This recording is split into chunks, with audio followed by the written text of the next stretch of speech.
Dear friends, आज हम six class का ड्राइंग का जो है एमसीक्यू करेंगे।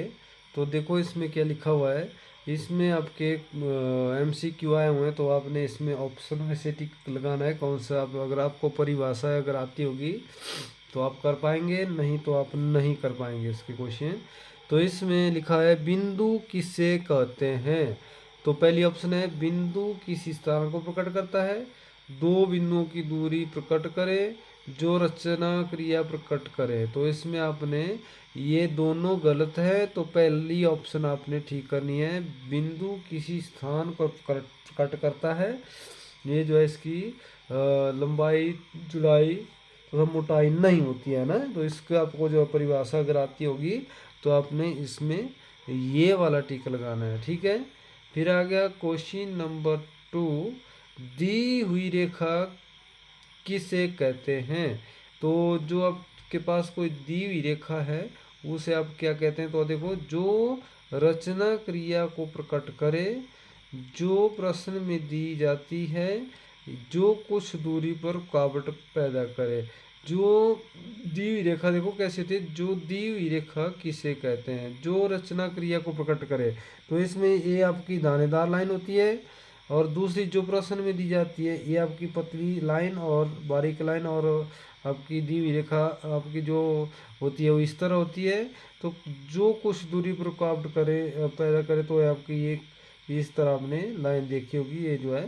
तो ये जो आपको परिभाषा जो आपने ये दूसरे वाले को टिक लगाना है, जो प्रश्न में दी जाती है उसे हम दी हुई रेखा कहते हैं, ठीक है।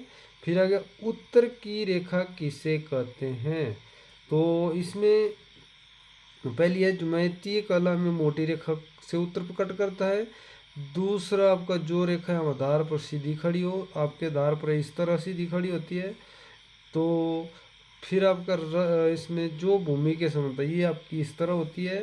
तो इसमें जो है ये जो है पहली ऑप्शन आपने टिक लगानी है, ये मोटी होती है भाई। ये आपने ज्यामितीय कला में मोटी रेखा से उत्तर प्रकट करते हैं। फिर आपका आ गया रचना की रेखा किसे कहते हैं। रचना की रेखा देखो, जो रचना क्रिया को प्रकट करे उसे हम रचना की रेखा कहते हैं। जो टेढ़ी मेढ़ी हो वो गलत है, जो आधार पर सीधी खड़ी हो ये भी गलत है। तो आपने पहला ऑप्शन इसमें ठीक करना है, क्योंकि टेढ़ी मेढ़ी आपको पता है इस तरह होती है। जो आपका आधार पर खड़ी हो, आपको इस तरह बोल रहा हूँ मैं, बिल्कुल आधार पर सीधी खड़ी होती है। तो आपने इसको टिक नहीं लगाना है, तो आपने सबसे पहली ऑप्शन को टिक लगाना है। फिर आ गया समकोण कितने अंश का होता है।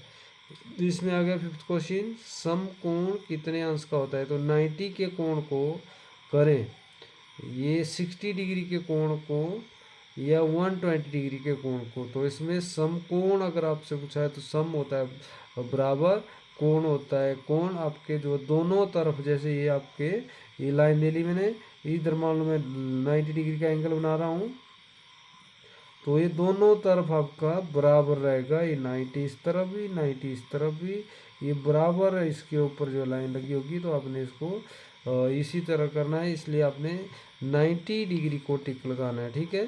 फिर आ गया आपका क्वेश्चन नंबर 6। न्यून कोण कितने अंश का होता है। ये आपका जो है ऑप्शन से पता चलेगा क्या लिखा है इन्होंने।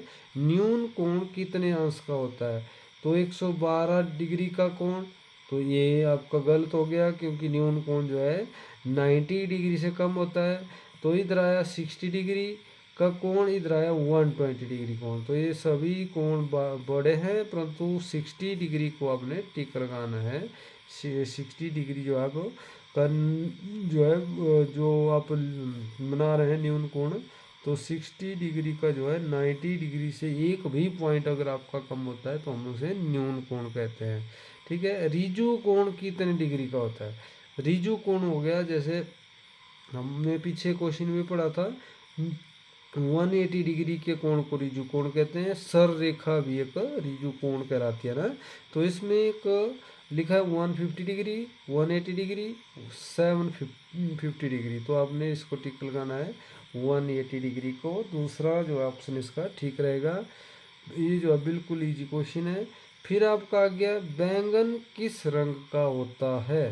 बैंगन जो आपको पता होना चाहिए, घरेलू शब्द आपका घरेलू जो है क्वेश्चन आ गया है, नीला हरा बैंगनी। तो बैंगन जो आपका बैंगनी कलर नाम से पता चल रहा है, तो इसको आपने बैंगनी रंग को आपने टिक लगाना है। बिल्कुल आपने इसी तरह इसको करना है। फिर आगे आपका इंद्रधनुष में कितने रंग होते हैं, तो उसमें 6 7 4, तो आपने 7 को टिक लगाना है, क्योंकि इसमें 7 रंग होते हैं। और ये बिल्कुल जो है 5th के बच्चे भी इस क्वेश्चन को कर सकते हैं, इसलिए आपने इसको बिल्कुल 7 पर टिक लगाना है। रबड़ किस काम आता है? रबड़ जैसे हमारे पास जो रबड़ होता है ना, तो जैसे ये हमारा है रबड़, हम इसे कहते हैं इरेजर। तो ये जो है देखो इधर क्या लिखा है, रबड़ किस काम आता है?